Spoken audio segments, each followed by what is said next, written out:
Minä olen Mari, painoneutraali hyvinvointivalmentaja ja fysioterapeutti, ja sinä kuuntelet Kehossa podcastia. Minä toivon, että tätä podia kuuntelemalla sinä opit hyväksymään sinun kehon just semmosena, kun se nyt on, ja ehkä ymmärtää sitä sinun kehoa myös paremmin. Koska minä haluan ajatella, että meidän kehot on oikeasti meidän puolella, ja että meidän olisi hyvä opetella myöskin olemaan sen meidän kehon puolella, eikä sitä vastaan. Mukava, että olet kuulolla.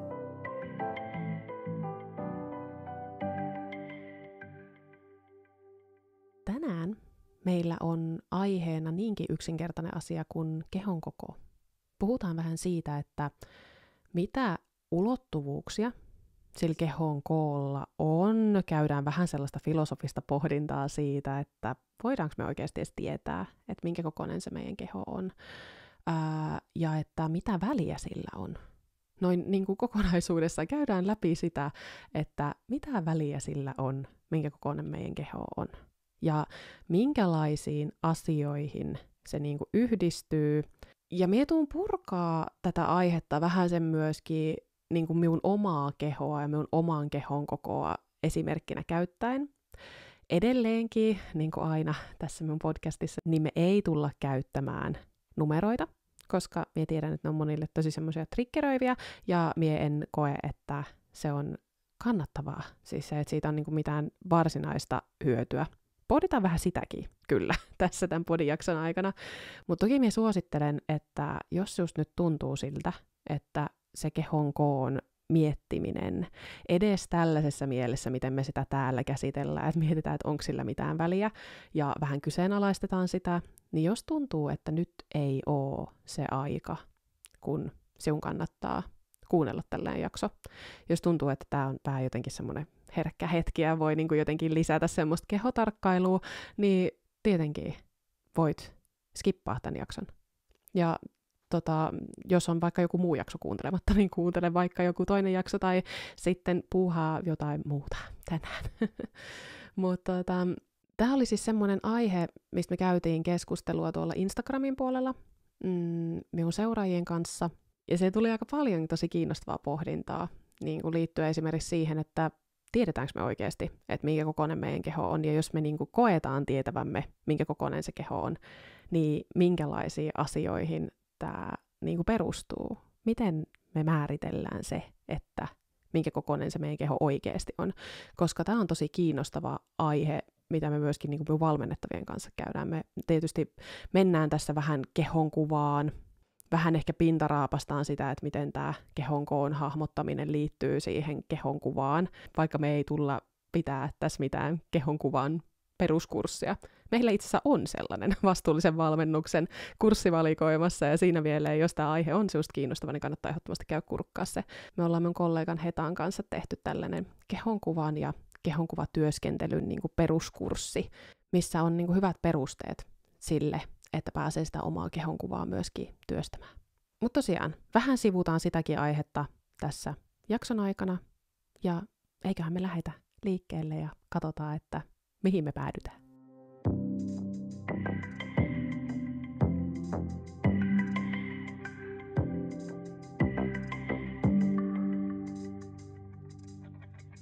Aloitetaan tällä filosofisella pohdinnalla siitä, että minkä kokoinen siun tai minun tai kenen tahansa muunkaan keho ihan todellisuudessa oikeasti on. Ja voidaanko me oikeasti tietää se? Koska esimerkiksi kehonkuvan häiriöihin ja tällaiseen niin kuin häiriintyneeseen syömiskäyttäytymiseen ja muuhun voi hyvinkin liittyä sellainen valheellinen käsitys omasta kehon koosta. Ja se, että se kehon hahmottaminen ja sen kehon koon hahmottaminen on jotenkin häiriintynyt. Me käydään tätä vielä läpi käytännön esimerkin kautta, koska minulla itselläni on tästä myöskin kokemusta. Mutta jos me ajatellaan ihan näin objektiivisesti sitä, että mistä me voidaan tietää, minkä kokoinen se meidän keho oikeasti on. Ja jos me halutaan ehdottomasti tietää, monilla voi olla esimerkiksi, että kehotarkkailu on semmoinen, mikä niin kuin toimii meille sellaisena kontrollin keinona siihen, että me ymmärrettäisiin, minkä kokoinen se meidän keho on, ja meillä olisi jotenkin niin kuin selkeä kuva siitä koko ajan. Niin minusta on niin kuin kiinnostava ajatus pohtia, että voidaanko me oikeasti tietää, että minkä kokoinen se meidän keho on. Tämä on siis asia, mitä me esimerkiksi mun valmennettavien kanssa pyörittelen jonkin verran, että monilla voi olla niinku tuska siitä, että jos se keho esimerkiksi tuntuu erilaiselta eri päivinä, tai jonain päivänä tuntuu, että se on isompi ja jonain päivänä tuntuu, että se on pienempi. Voi olla, että se tuntuu tietyn kokoiselta, sitten me nähdäänkin joku kuva itsestämme, tai me nähdään itsemme jossain heijastuksessa tai peilikuvassa ja tuntuukin, että se näyttääkin eri kokoiselta. Niin sitten voi tulla semmoinen tuska siitä, että minkä kokoinen se mun keho nyt oikeasti on, mistä minä voin tietää sen. Ja kun minä kysyin tätä teiltä Instagramissa, että koetteko te tietävänne, että minkä kokoinen se teidän keho on, niin aika harva vastasi, että tietää ja kokee tietävänsä, että minkä kokoinen se keho on. Varsinkin kun sitä rupesi vähän pohtimaan. Monella oli sellainen, että joo, että tiedän, tai itse asiassa nyt kun rupean miettimään, niin en ole ihan varma. Koska jos minä lähtisin purkamaan sitä, että mihin se meidän tieto, käytän lainausmerkkejä, koska on vähän sitä mieltä, että meillä ei voi olla semmoista täysin objektiivista kuvaa siitä, että minkä kokoinen se meidän keho on, niin se, että mihin se perustuu, niin minä jakaisin sen niin kuin 3 eri ulottuvuuteen, että mitä sillä meidän kehon koolla voi ikään kuin olla. Yksi niistä on se, että miltä se meidän keho tuntuu, mikä se meidän kokemus ja meidän oma näkemys siitä on, että minkä kokoinen se meidän keho on. Ja tämä on niin kuin semmoinen, mikä nivoutuu esimerkiksi siihen kehon kuvaan. Ja sitten toisaalta myöskin sitä värittää tosi monet eri asiat niin kuin silleen lyhyessä mittakaavassa. Ja sitten toinen ulottuvuus olisi se, että miten muut ihmiset näkee meidän kehon. Miten muut ihmiset tulkitsee meidän kehon koon. Ja sitten toisaalta 3. ulottuvuus olisi minun mielestä se, että mitä me voidaan niinku objektiivisesti mitata. Että me voidaan antaa sille niinku numeroita, me voidaan mitata painoa ja erilaisia ympärysmittoja ja kaikkea muuta. Sitten on tietysti erilaisia mittareita, millä saadaan arvioita esimerkiksi kehon koostumuksesta. Ja niin kun meillä on tosi monenlaisia erilaisia tapoja mitata sitä kehoa ja sen kokoa. Mutta juju onkin siinä, että näistähän kaikki on sellaisia jollain tapaa niin kuin värittyviä. Että mikään näistähän ei ole mikään standardi ja objektiivinen kuva siitä, minkä kokoinen se meidän keho on. Ja se voi olla helpompi mieltää niin kuin siinä, että miten me itse koetaan se meidän keho ja miten muut näkee meidän kehon. Ja nämä on semmoisia, mihin me mennään tässä jakson loppupuolella. Mutta jos me pysähytään tähän niin kuin kaikista objektiivisempana nähtyyn tapaan mitata sitä meidän kehoa, eli vaikkapa siihen, että me punnitaan sitä kehoa. Niin paitsi, että tähän liittyy se, että jokainen, joka on erilaisilla vaaoilla käynyt, tietää sen, että vaat voi näyttää eri asioita. Siis siellä voi olla niin kuin heiluntaa, voi olla tietylle vaalle, kun menee, niin se paino on enemmän ja toisella se on vähän vähemmän. Niin ei ole mikään 100% objektiivinen. Ja tietenkin just se, että minkälaisissa tilanteissa me mitataan sitä painoa. Varmasti kaikki, kenellä on laihdutushistoriaa, niin on yrittänyt mitata painoa silleen, että se olisi mahdollisimman pieni. Siis jos me ruvetaan miettimään sitä, että miten paljon vaivaa varmasti tosi moni myöskin tämän podin kuuntelija on käyttänyt siihen, että me päästäisiin siihen vaalle niin, että me saataisiin siihen mahdollisimman pieni lukema. Niin mitä väliä sillä on? Koska tästä me päästään siihen, että jos ja kun meillä vaikka olisi mahdollisuus saada siitä meidän kehon koosta joku niin kuin täysin pätevä skannaus ja tällainen niin kuin kokonaisvaltainen kehon koon arviointi, joka antaisi meille jonkin numeron siitä, että tämä on nyt absoluuttinen totuus, minkä kokoinen se sun keho on. Niin mitä väliä sillä on? Koska jos me voitaisiin saada vaikkapa meidän jalasta semmoinen niin kuin täysin objektiivinen, täydellinen kuvaus siitä, että minkä kokoinen meidän jalka on, ja sitten me saataisiin sille kengän numero, joka olisi niin kuin absoluuttinen totuus. Niin mitä väliä sillä olisi? Koska sillä meidän kehon koon arviolla tai meidän kehon koon kuvauksella jollain numeraalisella mittarilla on väliä vasta siinä vaiheessa, kun me annetaan sille joku arvo. Mä käytän tässä nyt esimerkkinä sitä, että minulla on tosi paljon asiakkaita, jotka tulee minun vastaanotolle joko siis fysioterapeuttina tai valmentajana, ja heillä voi olla jotenkin tosi fiksoitunut suhde siihen, että heidän pitäisi painaa nyt just tämän tietyn kilomäärän verran. Voi olla, että heidän ajatus on se, että okei, että silloin kun minä olin sen kokoinen, niin silloin minä niin kuin, voin paljon paremmin. Tämä on myös tällainen, mitä niin kuin, laihtumistoiveen taakse usein vähän kätkeytyy. Et ajatus siitä, että nyt minä voisin tosi paljon paremmin, kun minä nyt olisin sen kokoinen, mille ei ole välttämättä mitään todisteita. Ja se on hauskaa, että nämä ihmiset voi olla jotenkin tosi tuskissaan ja huolissaan ja jotenkin kauhean tyytymättömiä siihen, että he painaa nyt just tämän verran. Ja sitten se kilomäärä, mitä he sanoo, niin se voi olla, että se on esimerkiksi vähemmän selvästi kuin mitä minun keho painaa. Tai sitten se voi olla saman verran kuin mitä minun keho painaa. Ja taas nämä ihmiset voi olla muutenkin hyvin samankokoisia. Mutta siis se, että se sama kilomäärä, mitä minä sitten siinä tapauksessa painan, ei aiheuta minulle minkäännäköisiä ongelmia. Ja siis se, että mie saatan voida tosi hyvin tämän kokoisena, ja minulla ei välttämättä mitään ongelmaa sen kanssa. Mutta sitten samankokoinen ihminen tulee sinne vastaanotolle täysin jotenkin vakuuttuneena siitä, että hänen täytyy painaa vähemmän. Ja tämä on myös jotenkin tosi jännä, ja tämä on minun mielestä ainoa semmoinen tilanne, missä mie kokisin tosi herkulliseksi kertoa sen, paljon mie painan.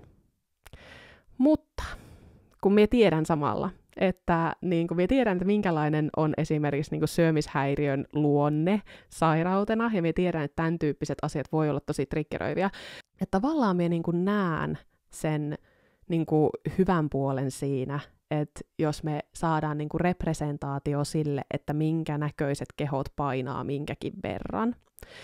Mutta sitten mie myöskin, niin kun, mie tiedostan sen riskin. Ja tästä syystä mie on itse päätynyt siihen, että mie en niin kun, ole jakanut sitä, että minkä verran me painan. Enkä toistaiseksi aion niin kuin tehdä niin. Mutta tämä on ehdottomasti semmoinen tilanne, koska mie uskon, että nämä ihmiset ei tiedä, minkä verran mie painan, tai heillä ei välttämättä mitään hajua siitä, minkä verran esimerkiksi minä painan silloin, kun he tuskailee sitä, että kun he painaa näin kauhean paljon, niin sitten, että heidän pitäisi painaa vähemmän. Ja sitten toinen esimerkki siitä, että miten se tietty lukema saa arvonsa vasta siinä vaiheessa, kun me annetaan sille arvoa, on se, että jos sinä nyt tällä hetkellä painat jonkun tietyn verran, ja sitten tuntuu siltä, että hei, nyt minun pitäisi painaa niin kuin vähemmän, niin mitä jos sinä painaisit tämän verran, kun sinä painat nyt? Mutta sinä olisit painanut merkittävästi enemmän, vaikkapa vuosi takaperin. Niin miten tämä nykyinen paino näyttäytyisi silloin? Oisko sen arvo sama? Vai oisko sen arvo parempi?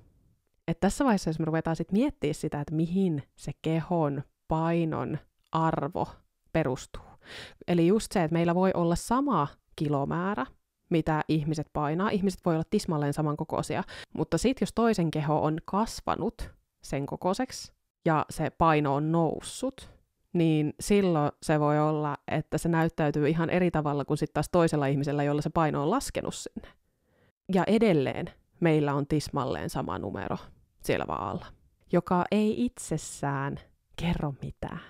Ja tässä tietenkin on tärkeää kyseenalaistaa tämä kokonaisuudessaan tämä uskomus siitä, että se kehon koon muutos pienempään olisi aina parempi, tai just se, että pienempi keho olisi aina parempi kuin isompi keho.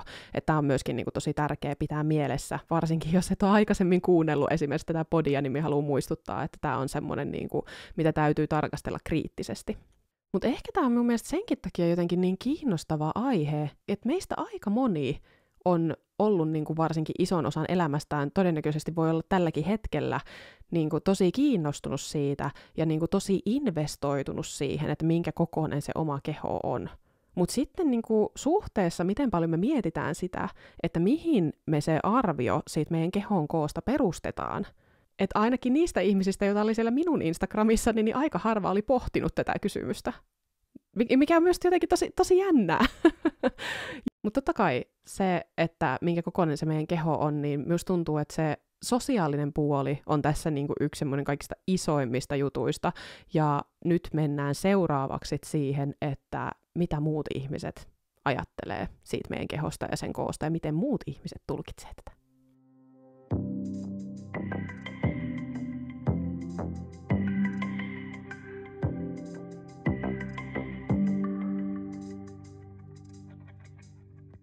Okei, ja tämän kohan minä haluan aloittaa nyt puhumalla vähän siitä, että mikä kokoinen minun oma keho on ja että mitä se edustaa niin kuin minun arjessa. Jos minä niin kuin kuvailisin minun kehon kokoa, niin minä sanoisin, että minä olen hyvin keskikokoinen tyyppi. Et minun keho on jotenkin vähän semmoinen tavanomainen aikuisen naisen keho. Minusta tuntuu, että minun keho ei niin kuin lähtökohtaisesti kiinnitä ihan hirveän paljon kenenkään huomioon niin kuin suuntaan tai toiseen, jos mietuu ihmisiä vastaan niin kuin kadulla. Ja siksi jotenkin minusta on niin kuin kiinnostavaa lähestyä tätä asiaa tämän minun kehon kautta, koska tämä sama keho voi edustaa niin eri asioita riippuen siitä, että minkälaisesta näkökulmasta ihmiset sitä katsoo. Eli nyt pyöritään tosi vahvasti sen äärellä, että meistä jokainen lähestyy niin kuin maailmaa niistä omista uskomuksista, omista arvoista, omasta niin kuin näkökulmasta käsin. Ja ihmiset tekee meistä jatkuvasti valheellisia oletuksia. Siis se, että ihmiset näkee meistä aina semmoisen jäävuoren huipun, jonka vielä he ikään kuin suodattaa sen oman uskomuspohjansa läpi ja sitten tekee myöskin oletuksia perustuen niihin heidän omiin ajatuksiin siitä, että minkälaiset asiat esimerkiksi siinä kehon koossa näkyy. Ja tämä on semmoinen asia, mille me ei voida mitään. Siis tämä ei muutu sillä, että minkä kokoinen se meidän keho on. Mie ymmärrän, että lihavana ihmisenä kohtaa syrjintää tosi paljon. Se on todella harmillista ja todella väärin. Ja totta kai niin kuin tätä lihavuuden stigmaan liittyvää työtä on tosi tärkeää koko ajan tehdä niin kuin sen poistamiseksi, koska sillä on niin isoja vaikutuksia niin kuin paitsi yksilötasolla, niin ihan niin kuin yhteiskunnallisella tasolla. Ja mie oon itse myöskin ollut isokokoisessa kehossa lapsena, eli me on ollut silloin niin kuin minun vertaisia isompia, ja minua on kiusattu siitä. Eli minulla on niin kuin sieltä kokemusta siitä, että keho on niin kuin isokokoinen. Sitten minun keho on ollut hyvinkin niin kuin pienikokoinen, tai minä on ollut niin kuin hyvin semmoinen hoikka silloin, kun minä olen ollut nuorempi. Minulla on myöskin kokemusta siitä, että minkälaisia niin kuin etuoikeuksia se tuo. Mutta nyt jos mennään tähän tämän kokoiseen kehoon, mikä meillä nyt on, mikä on semmoinen keskikokoinen, niin jos mie ajattelen esimerkiksi niin kuin hyvinvointialan ammattilaisena, mie tiedän, että hyvinvointiskenessä edelleenkin on aika vahva ajatus siitä, että se meidän oma keho jotenkin viestisi sitä ammattilaisuutta, ja valitettavasti myöskin niin kuin asiakkailla voi olla tällaista niin kuin uskomuspohjaa siellä, että jos sun keho näyttää nyt tosi revityltä, niin sit sä oot hirveän hyvä ammattilainen, mikä ei tietenkään pidä paikkaansa, koska vaikka me kaikki syötäis ja liikuttais ihan samalla lailla, niin me kaikki vaan näytetään tosi erilaisilta, niin se, että jos sinä oot tosi revitty, niin siellä on aika monella muullakin asialla tekemistä kuin sillä, että sinä olisit hyvä ammattilainen, se ei kerro vielä siitä, että onko sun elämäntavat kauhean terveelliset. Ja sitten tietenkin se, että minkälaiset sun omat elintavat on, niin ei se niin kuin hirveästi kerro siitä, että miten hyvä ammattilainen se oot valmentaa muita. Mutta ei upota siihen nyt. Mutta siis minun keho ei niin kuin missään nimessä ole sellainen, wow, hän on todella hyvä hyvinvointialan ammattilainen, koska hän on niin vakuuttavan revitty. Et niin kuin minun kehoni ei tarjoa semmoista tämän alan sisällä tulevaa auktoriteettia, mikä voi tulla niin kuin sen kehon, koon ja koostumuksen kautta. Se on vaan faktaa. Se on asia, mikä minun on pitänyt hyväksyä. Ja minä tiedän, että minä saatan kohdata tämän minun kehon kanssa niin kuin ennakkoluuloja siellä alan sisällä. Mutta sitten samaan aikaan tämän kokoinen keho, mikä minulla on, voi olla niin kuin taas tosi paljon helpommin lähestyttävä esimerkiksi semmoisille ihmisille, jotka vaikkapa on isokokoisia.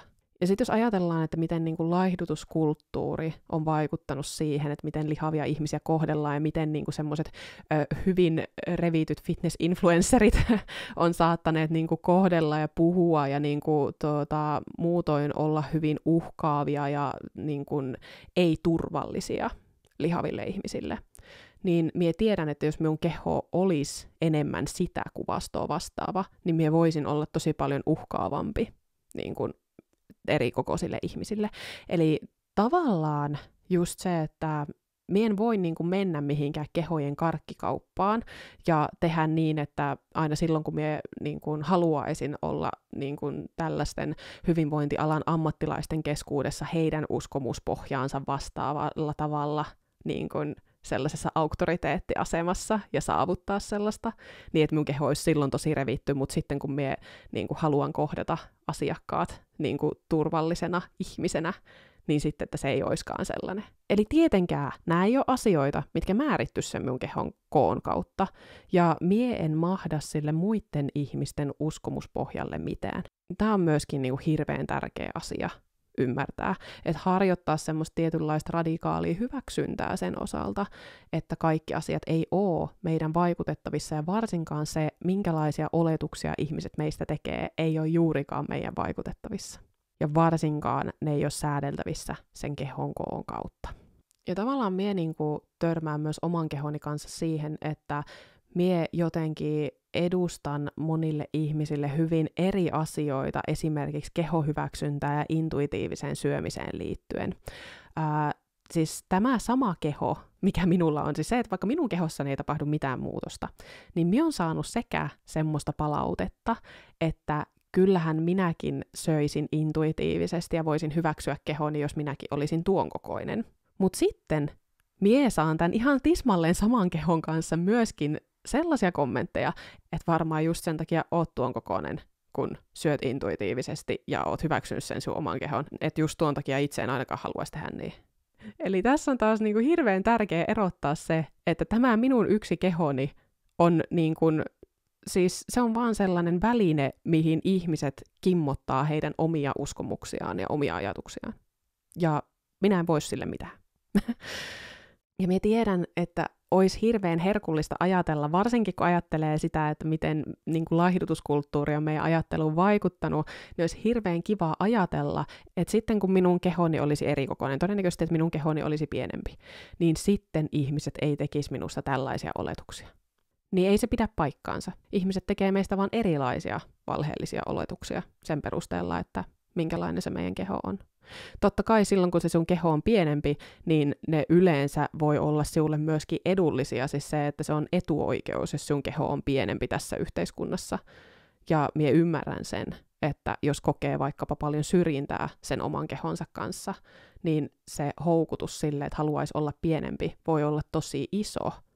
Mutta on hyvä myöskin muistaa, että jos meidän keho on niin iso, että me koetaan sen vuoksi syrjintää, niin meillä ei ole sellaisia niin kuin, luotettavia, varmoja, tieteellisesti todennettuja tapoja, joilla sen voisi pitkällä tähtäimellä muuttaa sen tilanteen sellaiseksi, että se meidän kehon koko muuttuisi niin paljon, että ihmiset ei syrjisi meitä enää. Tässä ei puhuta silloin mistään terveyttä edistävästä 5-10% kestävästä painonpudotuksesta, vaan silloin puhutaan niin kuin oikeasti siitä, että meidän kehon koon täytyy muuttua niin kuin todella dramaattisesti.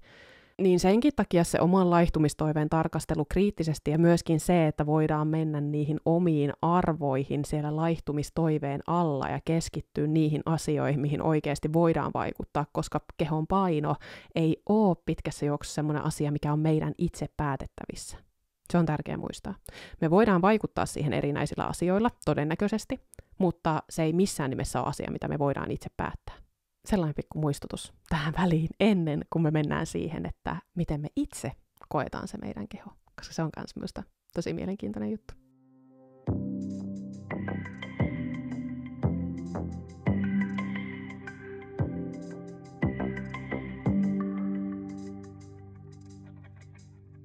Minä taas aloitan kertomalla tarinan, eli minun oman kokemuksen siitä, että miltä se oma keho tuntuu, tai omia kokemuksia. Ehkä semmoinen niin kuin kaikista graavein niin kuin kokemus sen suhteen, että miltä se oma keho tuntuu ja miltä se oman kehon koko tuntuu, tuli minulle raskausaikana, koska ennen raskautta minun syöminen on ollut niin kuin tosi häiriintynyttä ja minun niin kuin kehosuhde on ollut todella niin kuin huonolla tolalla, siis se, että minä olen kärsinyt niin kuin syömishäiriöistä monissa sen eri muodoissa, jostain ala-asteen puolelta sinne aikuisuuteen asti. Niin sit raskausaikana, kun me jouduin tekemään rauhan sen minun kasvavan mahan kanssa, ja ylipäätään minun täytyi syödä, koska niin kun minun keholla oli tärkeämpi tehtävä silloin, ja minä en voinut niin kun näännyttää sitä silloin, kun siellä on vauva kasvamassa. Eli tänä aikana minun kehon koko kasvo. Siis ei se kasvanut mitenkään niin hirveän paljon, mutta siinä vaiheessa, kun vauva syntyi, niin kuin mitään ei lähtenyt pois. Eli minä olen niin kuin ajatellut tämän näin, että tällöin minun keho sai niin kuin ensimmäistä kertaa silleen ruokaa, että se pystyi niin kuin tulemaan lähemmäs semmoista painoa, missä se niin kuin ikään kuin kuuluisi olla. Ja tämä, mitä tapahtui synnytyksen jälkeen, oli minulle tosi jännä kokemus, koska minä muistan silloin, että minun olo siinä minun kehossa sen kokoisena kuin se oli ihan samanlainen kuin silloin, kun se oli niin kuin merkittävästi kuitenkin pienempi ennen raskautta. Eli minä olin silloin, kun minä olin selvästi pienempi, niin minä olin kokenut sen minun kehon vastaavan kokoisena kuin mitä minä koin sen sitten, kun sen kehon koko oli kasvanut. Ja tässä oli selvästi niin kuin tapahtunut tällaista sen niin kuin kehosuhteen ja sen kehon kuvankin niin kuin tervehtymistä. Niin se oli tosi outoa, kun minä katoin niitä vaatteita, mitkä minulla oli ollut ennen raskautta. Ja sitten minä olin silleen, että anteeksi, miten nämä on koskaan mennyt minulle päälle? Siis, että miten tämä on niin kuin mahdollista, että miten minun keho on ikinä ollut noin pieni? Koska se ei todellakaan tuntunut siltä silloin, kun minä olin selvästi pienempi. Ja tämä oli niinku tosi trippaava kokemus. Ja minä olen monta kertaa niinku puhunut tästä, että tämä oli minulle niinku semmoinen kokemus siitä, että miten vääristynyt se voi olla se kuva siitä, että minkä kokoinen se meidän keho on. Et tässä vaiheessa minä niinku silleen positiivisesti menetin luottamukseni siihen minun omaan fiilikseen ja omaan arvioon siitä, minkä kokoinen se minun keho on. Ja nykyisin minä pystyn suhtautumaan esimerkiksi siihen, että jos joku asia on vaikka triggeröinyt syystä tai toista sitä minun omaa niin kuin kehotarkkailua, tai minä olen jotenkin tosi kuormittunut, tai on joku fyysinen tällainen epämukavuus, mikä aiheuttaa vaikka joku turvonnut olo tai muuta, mikä sit voi lisätä myöskin sitä kehotarkkailua, niin minä pystyn nykyisin asennoitumaan siihen niin, että okei, että nyt tämä mun keho tuntuu niin kuin isommalta. Siis yleensä se tuntuu niin kuin siltä, että me on vaan semmoinen kävelevä joku niin kutsuttu ongelmakohta minun kehossa, tai semmoinen, mihin minä sen yhdistän. Minulla se on esimerkiksi vatsa, mihin minä niin kuin yhdistän sen semmoisen niin kuin tarpeen jotenkin muuttaa sitä minun omaa kehoa, niin se, että me on vaan niin kuin semmoinen kävelevä maha, se on niin kuin se tunne, mikä minulla on. Niin se, että minä pystyn tarkastelemaan tätä silleen, että hei, että siinä mun kehossa ei todennäköisesti tapahtunut mitään, tai vaikka siinä mun kehossa olisi tapahtunut jotain, niin minä tiedän, että se mun keho on niinku luotettava, ja se, että se ei niinku korjaannut sillä, että vaikka minä kuinka niinku tarkkailisin sitä asiaa, tai kuinka niinku muuttaisin niitä minun syömisiä, niin se vaan niinku lähtee siitä enemmän alamäkeen se asia. Niin nykyisin minä pystyn tarkastelemaan tätä näin, ja iso syy sille on se, että minä koin tämän muutoksen niin kuin siinä, että minkä kokoiselta se minun keho tuntuu silloin synnytyksen jälkeen. Minä halusin jakaa tämän nimenomaan siksi, että minä toivon, että tämä voi herättää myöskin jotain ajatuksia, että vaikka sinulle ei olisi niin kuin mikään niin graavi, niin kuin semmoinen kehonkuvan häiriö tai mikään niin kuin syömishäiriö, niin siitä huolimatta me haluan muistuttaa, että se meidän kuva ja meidän ajatus siitä, minkä kokoinen meidän keho on, ei ole mikään objektiivinen totuus, vaan sitä värittää tosi monet eri asiat. Ja ehkä semmoiset asiat, mitkä eniten toistuu siinä, että mitkä vaikuttaa siihen, miten me koetaan se meidän kehon koko, mitä esimerkiksi tuolla valmentajan työssä törmään, on niinku se, että jos on tapahtunut jotain syömisissä, jotain erilaista, voi tulla niinku fyysistä turvotusta, fyysistä jotain muuta, nälkä vaikuttaa myöskin, semmoinen tukala kylläisyys, voi vaikuttaa, erilaiset tällaiset tekijät, mieliala, väsymys, kaikki tällaiset triggeröivät tekijät, joku on kommentoinut meidän kehoa ikävästi tai mitä tahansa muutakaan, tällaiset niin kuin psyykkiset tekijät ja hormonaaliset tekijät myös. Paitsi että esimerkiksi kuukautiskierron mukaan, niin se meidän kehon koko voi myös vähän muuttua, niin myöskin se meidän tunne siitä, että minkä kokoinen se meidän keho on, voi muuttua tosi paljon. Että nämä on ehkä semmoiset yleisimmin toistuvat, ja totta kai monet asiat vaikuttaa siihen. Mutta ehkä jos mä jotenkin tiivistäisin tämän kokonaisuudessaan, tämän kehon koko jakson, siis se, että mitä mä haluaisin, että tästä jää sinulle mieleen, on niinku se, että sinun keho voi olla ihan minkä kokoinen hyvänsä, ja siltikin sinulla voi olla siinä kehossa tosi kotoisa olo, sinulla voi olla tosi hankala olo siinä, sinä voit pitää sitä isona, sinä voit pitää sitä pienenä, sinä voit pitää sitä hyvänä tai huonona. Muut ihmiset voi pitää sitä isona, pienenä, hyvänä, huonona, riippuen siitä, miten he lähestyy sitä sun kehoa. Ja minkälainen se heidän oma uskomuspohja esimerkiksi tältä osin on. Ja ehkä semmoinen hauska ajatusmuutos on myöskin minun mielestä se, että sie saat tuntee sen sinun kehon ihan minkä kokoiseksi hyvänsä. Siis se, että sinun ei tarvii tietää niin kuin hirveän tarkasti jotenkin sitä, että minkä kokoinen se sinun keho on. Ja me ei välttämättä edes voida tietää sitä kauhean tarkasti. Ja se, että mitä väliä sillä on, niin se on minun mielestä semmoinen, mitä on hyvä niin kuin pohtia ja tarkastella, koska se painohan ei kerro esimerkiksi meidän niin kuin terveydestä mitään, eikä se kerro meidän hyvinvoinnista ja meidän onnellisuudesta tai meidän siitä, miten hyviä ihmisiä me ollaan. Se ei kerro niin kuin mistään tällaisesta mitään. Ja sitä sille kehon koolle annettua arvoa voi tarkastella myöskin sen kautta, että mitä väliä esimerkiksi sillä numerolla on, minkä vaikka painoinen se meidän keho on, tai mikä meidän BMI on, tai mikä meidän rasvaprosentti on. Jos me oltais jossain sellaisessa kuvitteellisessa tyhjiössä, missä ei ole painostigmaa. Eli jos me voitaisiin asettaa vaan eri kokoisia ihmisiä riviin näin, ja se, että se keho on isompi, ei olisi millään tapaa huonompi asia. Koska painostigma on just sitä, että me yhdistetään niin kuin lihavaan kehoon tai isokokoiseen kehoon sellaisia asioita, mitkä ei oikeasti niin kuin siihen liity. Ja semmoisia haitallisia stereotypioita ja oletuksia, mitkä ei pidä paikkaansa. Niin tämä oli niin kuin se pohdinta, mihin me toivoin, että nyt päädyttäisiin. Ja nyt me ehkä päädyttiin siihen, ainakin minä. Minusta olisi tosi kiva kuulla, että minkälaisia ajatuksia tämä jakso herätti siussa. Tai että heräskö sinulla tästä joku ajatus? Oletko se jostain asiasta ihan eri mieltä, koska sekin olisi niinku kiinnostavaa kuulla. Koska tämä on monille tosi vaikea asia. Tämä on ollut minulle myös tosi vaikea asia, tosi pitkään. Ja sen takia mä jotenkin halusin jakaa tätä myöskin siltä kannalta, että mitä siellä minun omassa päässä on tapahtunut tämän minun oman kehon koon myötä ja kehon koon muutosten myötä ja sen tarkastelun myötä.